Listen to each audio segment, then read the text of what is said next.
శ్రీ గురుసదన్ ప్రసిద్ధ శైవ క్షేత్రం శ్రీశైలంలో ఉంది. రీసెంట్‌గా ఫ్యామిలీతో శ్రీశైలం వెళ్ళినప్పుడు ఈ గురుసదన్ హోటల్‌లో 2 డేస్ స్టే చేశాం. ఈ హోటల్ అట్మాస్ఫియర్ కానీ, యాంబియన్స్ కానీ చాలా బావుంది. కొన్ని హోటల్స్‌లో రూమ్ తీసుకుంటే కాంప్లిమెంటరీ బ్రేక్‌ఫాస్ట్ అని పెడతారు కానీ, ఈ గురుసదన్ హోటల్‌లో టిఫిన్ నుంచి డిన్నర్ వరకు 3 పూట్ల భోజనం పెడతారు. అలాగే ఎంతో నీట్ అండ్ హైజీనిక్‌తో డైనింగ్ హాల్స్ అండ్ ఫుడ్ కూడా ఉంటుంది. ఈ విషయమే నేను ఈ వీడియో చేయడానికి రీజన్. ఇంకా రూమ్స్ ఎలా ఉంటాయి? టెంపుల్‌కి, హోటల్‌కి ఉన్న డిస్టెన్స్ ఎంత? రూమ్ ప్రైసెస్, ఈ హోటల్ టెర్రస్ పై నుంచి night view and morning view of Srisailam ఎలా ఉంటుంది? ఫుడ్ ఇవన్నీ ఈ వీడియోలో క్లియర్‌గా అయితే ఎక్స్‌ప్లెయిన్ చేశాను. శ్రీశైలంకి వచ్చేవాళ్ళు ఎవరైనా ఉంటే ఈ వీడియోని ఎండ్ వరకు చూడండి. ఈ ఇన్ఫర్మేషన్ మీకు యూజ్ అవుతుందని అనుకుంటున్నాను. ఇంక ఈ వీడియోలోకి అయితే వెళ్ళిపోదాం. హలో అండి, అందరికీ నమస్తే. Welcome to Bengaluru by channel. ఇవాళ శ్రీశైలంలోని శ్రీ గురుసాదన్ హోటల్లో అయితే మనం ఉన్నాం. ఈ హోటల్ మెయిన్ టెంపుల్ నుంచి 1.3 కిలోమీటర్ డిస్టెన్స్‌లో ఉంది. జస్ట్ 5 మినిట్స్‌లో టెంపుల్ రీచ్ అవ్వచ్చు. లొకేషన్ అండ్ డిస్టెన్స్ అయితే స్క్రీన్ పైన ఇచ్చాను చూడండి. నెక్స్ట్ ఈ hotel check in and checkout timings అయితే స్క్రీన్ పైన ఇచ్చాను చూడండి. ఎవ్రీడే ఆఫ్టర్‌నూన్ 12 నుంచి నెక్స్ట్ డే 11 వరకు రూమ్ వన్ డే కింద కౌంట్ అవుతుంది. Next hotel entrance, reception area, parking, hotel యొక్క సరౌండింగ్స్ అండ్ యాంబియన్స్ అయితే చూద్దాం. హోటల్ మెయిన్ ఎంట్రన్స్ ఇదే. చుట్టూ కొండల మధ్యలో ఎంతో పీస్‌ఫుల్‌గా ఉంటుంది. ఈ గురుసదన్ హోటల్ స్టార్ట్ చేసి 2 ఇయర్స్ మాత్రమే అవుతుందంట. చాలా నీట్‌గా అయితే మెయింటైన్ చేస్తున్నారు వీళ్ళు.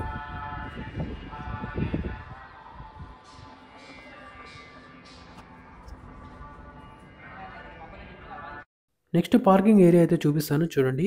నియర్లీ ఒక 30-35 కార్స్ అయితే పార్క్ చేసుకోవచ్చు. అంత ఏరియా అయితే ఉంది పార్కింగ్ కోసం.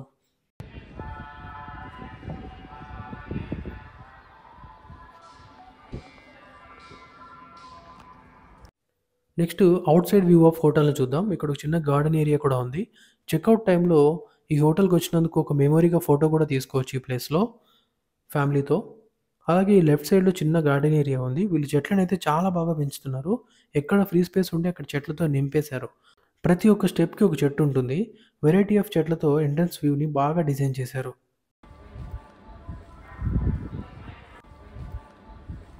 నెక్స్ట్ రిసెప్షన్ ఏరియా ఎలా ఉంటుందో చూసేద్దాం. చెక్ ఇన్ అయిన తర్వాత రూమ్ కీస్ తీసుకోవాల్సింది ఇక్కడే. ఇంకోటి గుర్తుపెట్టుకోవాల్సింది, చెక్‌ఔట్ టైమ్‌లో రూమ్ మొత్తం ఏ డ్యామేజ్ లేదు అని క్లియర్ చేసుకున్న తర్వాతే మీరు ఎక్స్ట్రా పే చేసిన సెక్యూరిటీ డిపాజిట్ అమౌంట్‌ని రిటర్న్ ఇస్తారు. హోటల్ ప్రాపర్టీస్‌ని డ్యామేజ్ చేయకుండా జాగ్రత్తగా ఉండండి. లోపల ఎలా ఉందో చూసేద్దాం రండి. గ్రౌండ్ ఫ్లోర్‌లో only dining halls and reception area మాత్రమే ఉంటాయి. ఫస్ట్ అండ్ సెకండ్ ఫ్లోర్స్‌లోనే రూమ్స్ ఉంటాయి. అలాగే థర్డ్ ఫ్లోర్‌లో ఒకే ఒక రూమ్ ఉంటుంది.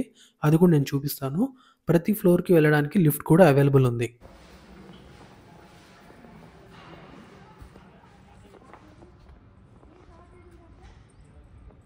నెక్స్ట్ రూమ్స్ ఎలా ఉంటాయో చూసేద్దాం. ఈ హోటల్‌లో AC and non AC rooms 2 available ఉన్నాయి. స్క్రీన్ పైన అయితే AC and non AC rooms వాటి ప్రైసెస్ అయితే ఇచ్చాను చూడండి.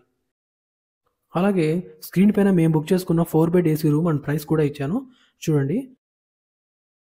ఇంకా రూమ్ లోపల ఎలా ఉంటుందో చూసేద్దాం. ఈ 4 బెడ్ ఏసీ రూమ్‌లో 2 బెడ్స్ సెపరేట్‌గా అండ్ 1 కింగ్ సైజ్ బెడ్ ఉంటుంది. Western toilet and water heater కూడా ఉంది.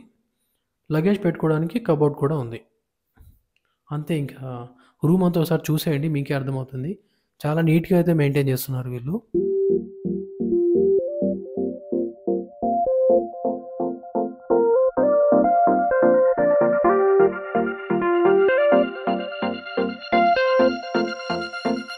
ఈ విండో ఓపెన్ చేసే scenery next level. Parking area, road అన్నీ కనిపిస్తాయి. ఓవరాల్‌గా రూమ్ అయితే చాలా బాగుంది. మేనేజ్మెంట్ మనకి ఎలా ఇచ్చారో అలాగే డ్యామేజ్ లేకుండా చూసుకోండి. చిన్నపిల్లలతో వచ్చే వాళ్ళకి చెప్తున్నా. చెక్‌ఔట్ టైమ్‌లో వాళ్ళన్నీ చెక్ చేసుకున్న తర్వాతే మీకు రిటర్న్ మీరు పే చేసిన సెక్యూరిటీ డిపాజిట్ అమౌంట్ ఇస్తారు. అది గుర్తుపెట్టుకోండి. నెక్స్ట్ ఇంకా ఫుడ్ సెక్షన్‌కి వెళ్ళిపోదాం. డేలో టీ బ్రేక్ నుంచి నైట్ డిన్నర్ వరకు వీళ్ళు ఏమేం ఫుడ్స్ పెడతారన్నీ వీడియోలో ఒకదాని తర్వాత ఒకటి చూపించాను. అన్నీ కూడా చూసేయండి. గ్రౌండ్ ఫ్లోర్‌లో రిసెప్షన్ పక్కన ఒక టేబుల్ ఉంటుంది. రూమ్ తీసుకున్న వాళ్ళు అక్కడికెళ్ళి మీ రూమ్ నెంబర్ చెప్తే వాళ్ళు బుక్‌లో ఎంటర్ చేసుకొని మీకు ఒక టోకెన్ అయితే ఇస్తారు. దాన్ని మీరు డైనింగ్ హాల్‌లో ఇస్తే వాళ్ళు ఫుడ్ పెడతారు. అలాగే ఈ బోర్డ్‌లో టీ టు డిన్నర్ బ్రేక్ వరకు టైమింగ్స్ ఉన్నాయి చూడండి. డైనింగ్ హాల్ ఇదే. లోపలికి షూస్ కానీ, చెప్పులు గానీ వేసుకొని వెళ్ళకండి. డైనింగ్ హాల్ లోపల మొత్తం ఇలా ఉంటుంది. అందరూ తిని వెళ్ళిపోయిన తర్వాత నీట్‌గా క్లీన్ చేసి పెడతారు ఈ హాల్‌ని. ఇక్కడ కనిపిస్తున్న విధంగా ప్లేట్స్ అండ్ అరిటాకులు అయితే ఉంటాయి. ఫుడ్ పెట్టడానికి 2 పర్సన్స్ ఉంటారు. మీరు తిని మళ్ళీ వెళ్ళినా రండి సార్ పెడతామని అంటారు. ఏ మాత్రం విసిగించుకునే వాళ్ళు కాదు. అంత మంచిగా అయితే ఫుడ్ పెడతారు. మన సౌత్ ఇండియా ఫుడ్‌ని అంత టేస్ట్‌గా ప్రిపేర్ చేసి పెట్టారు. నేను 2 డేస్ ఈ హోటల్‌లో స్టే చేశాను. ఈ 2 డేస్ వీళ్ళు పెట్టిన ఫుడ్ అన్నీ కూడా ఒకదాని తర్వాత ఒకటి పోస్ట్ చేశాను. అన్నీ కూడా చూసేయండి.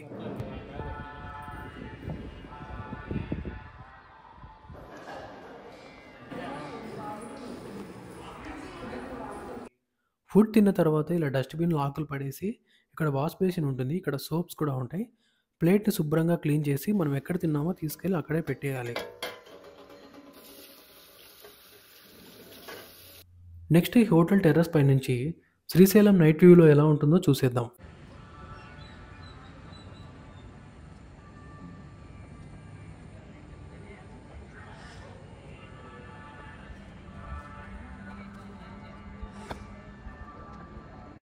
నెక్స్ట్ డే మార్నింగ్ టీ తీసుకొని టెర్రస్ పైకి వెళ్ళాను. మార్నింగ్ వ్యూలో శ్రీశైలం ఎలా ఉంటుందో చూద్దామని. ఉదయాన్నే టీ తాగి సూర్య నమస్కారం చేసుకొని డే అయితే స్టార్ట్ అయింది. మార్నింగ్ వ్యూ అయితే నెక్స్ట్ లెవెల్ ఉంది. ఈ హోటల్ నుంచి 500 మీటర్స్ దూరంలో ఛత్రపతి శివాజీ స్ఫూర్తి కేంద్రం ఉంది. అలాగే ఇక్కడ కనిపిస్తుంది కదా, ఈ రోడ్ మీద నుంచి వెళ్తే గోశాల అలాగే మల్లమ్మ కన్నీరు ఆలయం ఉంటుంది. ఇక్కడ స్టే చేసిన వాళ్ళు ఈ 2 ప్లేసెస్‌ని కూడా కవర్ చేసుకోవచ్చు. ఇంతటితో ఈ గురుసాధన్ హోటల్ వీడియో అయితే కంప్లీట్ అయింది. ఇంతవరకు మీరు ఈ వీడియో చూసారంటే మీకు ఖచ్చితంగా నచ్చే ఉంటుంది. ఈ వీడియో మీకు ఇన్ఫర్మేటివ్‌గా అనిపిస్తే మీ ఫ్రెండ్స్ అండ్ ఫ్యామిలీకి ఈ వీడియోని షేర్ చేసి లైక్ అండ్ కామెంట్ అయితే చేయండి. అప్పుడే ఎక్కువ మందికి రీచ్ అవుతుంది. కొత్తగా మన ఛానల్ చూస్తున్న వాళ్ళు ఎవరైనా ఉంటే సబ్స్క్రైబ్ చేసుకోండి. మా ఛానల్ నుంచి వచ్చే ఏ వీడియో మిస్ అవ్వకుండా బెల్ ఐకాన్ అయితే ప్రెస్ చేసుకోండి. Thank you so much for watching.